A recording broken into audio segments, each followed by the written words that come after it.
मैं गुजरात अहमदाबाद से राजेश सहगल, आप लोगों का स्वागत है।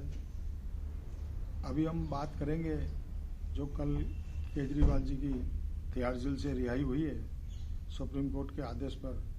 बहुत ये एक तरह से लोकतंत्र की जीत है, क्योंकि इसमें ऐसा हम ये नहीं बोलेंगे इसमें गलत क्या है सही क्या है, पर आप सोचिए साहब, अभी मतलब जिस तरह से अभी जो देश के हालात चल रहे हैं, अभी इलेक्शन का टाइम चल रहा है, क्योंकि इन्होंने तो ईडी वालों ने तो बहुत काफ़ी सुप्रीम कोर्ट में जो दलीलें करी, मतलब बहुत सारी इन्होंने ऑब्जेक्शन उठाया कि भाई इनको रिहाई नहीं इनकी होनी चाहिए। तो उन्होंने सुप्रीम कोर्ट ने कहा कि 2022 से ये केस मतलब अभी फाइल है, तो आप 1.5 साल के अंदर आपने अभी तक इनको केजरीवाल जी को पकड़ा क्यों नहीं?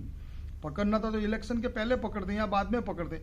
ये सिर्फ इसीलिए इनको जल्दी पकड़ा गया क्योंकि इनको डर था, क्योंकि केजरीवाल जी मतलब वो कैंपेन करेंगे तो नेचुरली फर्क पड़ने वाला था। पंजाब जाएंगे, पूरा मतलब इंडिया में कोई भी जगह जाते, तो इसलिए उन्होंने पूरा शेड्यूल टाइम देखा था कि जैसे ही इलेक्शन डिक्लेयर हुआ उसी टाइम उनको पकड़ के अंदर उन्होंने डाल दिया।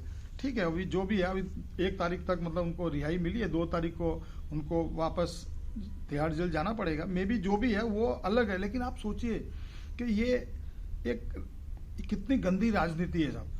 हम ये नहीं कहते कि अभी ये लोकतंत्र का एक तरह से हत्या हो रही है, ये ऐसा नहीं होना चाहिए, किसी के भी लिए नहीं होना चाहिए।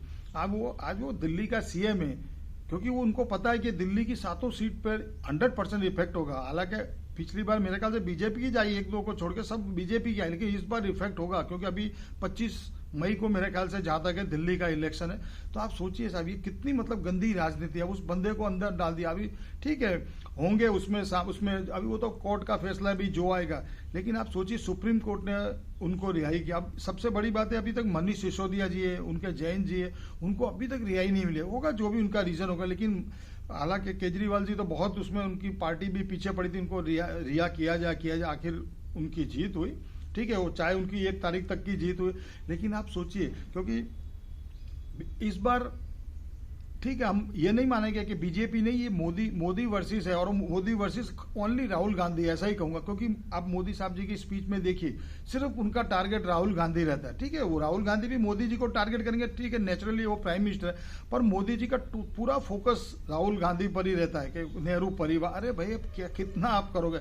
अरे वो पार्टी तो अभी एकदम खत्म होने के कगार पर खड़ी हुई है। आप सोचिए साहब, फिर भी इस बार वो फाइट दे रहे हैं। अखिलेश जी की भी यूपी में काफी अच्छी फाइट है, उधर वो ममता जी को भी लगा रखा है उन्होंने। हालांकि है, हम अभी भी कह रहे हैं कि मोदी जी की जीत होगी, इसमें कोई बड़ी बात नहीं है, होगी उनकी जीत। लेकिन हाँ, जो इनका दावा है भाई 400 सीटें आएंगी, वो अभी एट प्रेजेंट जो सिचुएशन देख के ऐसा पॉसिबल नहीं लग रहा है। क्योंकि हमारे गुजरात में जो इलेक्शन हुआ, क्षत्रिय का जो उनका जो भी था, तो उसका भी बहुत बड़ा इफेक्ट होगा। हालांकि उसमें मैं नहीं मानता उसमें गुजरात में इतना बड़ा इफेक्ट। ठीक है, थोड़े बहुत जो जीतेंगे वो कम मार्जिन से जीते, बाकी जीत तो क्योंकि वोटिंग कम हुआ है। और जो क्षत्रियों ने वोट नहीं दिया, अगर दिया है तो अगर सामने दूसरी पार्टी को दिया तो उसमें कांग्रेस की जीत होने की संभावना है। बाकी मैं नहीं मानता ऐसा, हालांकि गुजरात में तो ऐसा नहीं कह सकते। तो आप ये सोचिए, ये लोकतंत्र में ऐसा नहीं होना चाहिए। तो है मतलब हर बंदे को अपना अधिकार है, वो स्पीच दो। और आप देखिए कितनी गलत शब्दों का इस्तेमाल होता है। आप देखिए अभी जो मणिशंकर अय्यर का जो था, अभी आज स्टेटमेंट कल उनका बोला गया, अभी उन्होंने पाकिस्तान, उनके पास एटम बॉम्ब है उसका, हालांकि मणिशंकर अय्यर ने उसका खंडन किया। ये बहुत मतलब पहले का वीडियो, उसको तोड़ मरोड़ के मतलब ये किसी भी तरह मतलब आप देखिए कितनी गंदी, चाहे वो कांग्रेस हो कि बीजेपी हो, बहुत गलत बात है साहब। और मैं तो एक समझता हूँ, मैं तो कहूंगा कि ठीक है, एक प्रधानमंत्री को भी एक जिस कैटेगरी पे आज वो बंदा खड़ा है उनको भी अल्फाज में जो बोलना चाहिए वो बहुत सोच समझ के बोलना चाहिए। अभी आप बार बार उसने ऐसा किया, राहुल ने, अरे भाई आपको तो राहुल का नाम, आप ये बताओ कि आपने विकास क्या किया।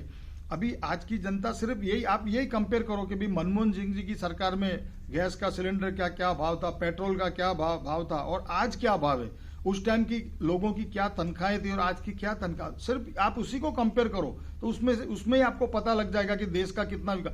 ठीक है, देश का विकास हुआ हम मानते हैं, पर उसके साथ साथ महंगाई बहुत जरूरत से ज्यादा बढ़ी है। इन्होंने सब तरह से अच्छा किया है, लेकिन महंगाई पर इनका कोई कंट्रोल नहीं। क्योंकि आप समझ सकते हैं कि भाई ये जो इलेक्शन के जो फंडों में ये लोग जो मतलब फंड वगैरह फंडिंग जो देते हैं, तो वो नेचुरली जो पार्टी फंडिंग देगी तो वो महंगाई में उनका हाथ होता ही है उसमें कोई, क्योंकि आप किसी से भी पैसा लोगे फिर उसको थोड़ी बोल सकते हो कि भाई तू इसमें भाव कम कर, नहीं बोल सकते, ऐसा नहीं होना चाहिए। तो ये अभी जो सिचुएशन चल रही है, अभी जो केजरीवाल जी के ऊपर जो चल रहा है, अब देखते हैं केजरीवाल दिल्ली के में क्या इफेक्ट लाते हैं। मुझे तो लगता है इस बार दिल्ली में केजरीवाल 7 में से 5 या 6 सीट आएगी आम आदमी पार्टी की, ऐसा लग रहा है। वो पंजाब में भी कैंपेन करेंगे। लेकिन आप सोचिए साहब, ये तो सुप्रीम कोर्ट ने उनको रिहा दी, ईडी तो पीछे पड़ा हुआ। मैं तो बोलता हूँ ये ईडी सीबीआई ये मतलब ये है जो अभी जो गवर्नमेंट है वो वही चला रही है। ऐसा कहेंगे तो उनको जो अच्छा लगता है वही करते हैं।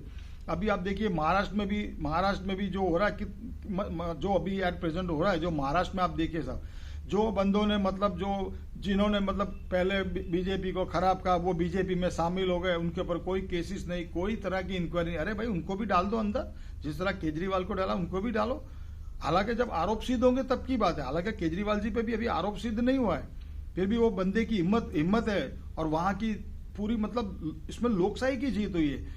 आप सोचिए इसमें केजरीवाल जी की तो जीत है, इसमें लोकशाही की सबसे बड़ी जीत हुई है कि सुप्रीम कोर्ट ने ये फैसला देखो कि उन्होंने कहा है कि भाई ये 2-1.5 साल से आप क्या कर रही थी आपकी ईडी। तो ये ईडी और ये सब सीबीआई का ये जो अभी इसका जो मिसयूज हो रहा है ये नहीं होना चाहिए। ये लोकतंत्र की हत्या है। तो इसमें हम सबको जागरूक होना चाहिए, सब पक्ष को। और अभी मैं मानता हूं कि अभी जितने भी पक्ष जो भी इंडिया गठबंधन में हुआ, हालांकि वो टक्कर तो बिल्कुल दे रहे हैं, फिर भी नो डाउट हमको अभी जो सिचुएशन देख के लगता है, हालांकि मोदी जी के हाँ ये जरूर है कि 2024 में हो सकता है मोदी जी आएंगे, लेकिन मुझे नहीं लगता कि उसके बाद की राजनीति 1 आध साल में कुछ ना कुछ गड़बड़ होगी। क्योंकि अभी सिचुएशन कुछ ऐसी है। देखो अभी क्या होता है, अभी 4 जून के बाद जो अभी सब जगह इलेक्शन संपन्न हो जाएंगे, उसके बाद जो रिजल्ट आएगा फिर वो तो वक्त बताएगा क्या होता है। लेकिन अभी हर आदमी को जो भी वोट करता है उसको सिर्फ यही देखना है कि अभी आज से 10 साल में मोदी जी में विकास हुआ और उसमें आज महंगाई कितनी बढ़ी है और आपकी कितनी तनख्वाह बढ़ी, इसको सोच समझ कर ही इसको वोट देना है। नमस्कार, जय हिंद।